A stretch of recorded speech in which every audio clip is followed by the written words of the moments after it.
Durante il nostro viaggio abbiamo incontrato persone diverse, con caratteri diversi, ma tutte unite da un amore vissuto intensamente, che si chiama jazz.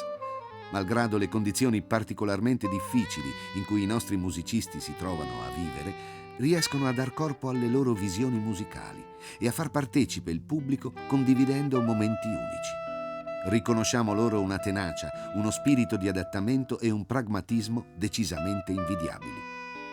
Ora che il nostro viaggio si è concluso, ci rendiamo conto che avrebbe potuto continuare all'infinito, perché c'era ancora tanto da dire, da filmare, da scoprire.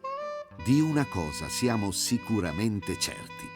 Raramente abbiamo incontrato persone così appassionate, entusiaste e professionali, ma così sottovalutate come i nostri musicisti jazz. Cosa sarebbe la nostra vita se non ci fossero più le emozioni, le passioni, i sogni nel nostro futuro? Come ti chiami? Allora, io mi chiamo Giacomo Gasparotti e suono il sassofono contralto. Perché hai scelto il jazz?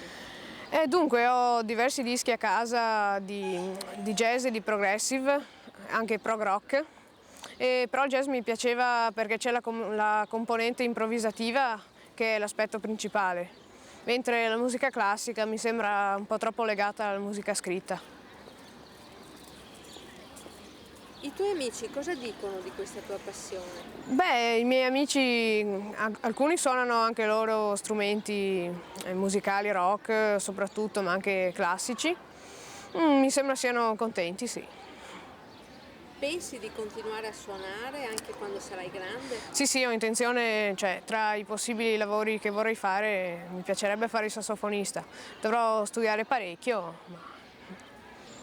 Pensi che anche altri ragazzi come te possano imparare facilmente? Beh sì, senz'altro, in quest'età poi insomma è anche abbastanza presto per cominciare, quindi il sassofono poi non è uno strumento particolarmente difficile per quanto riguarda la diteggiatura, perché per certi aspetti assomiglia al flauto.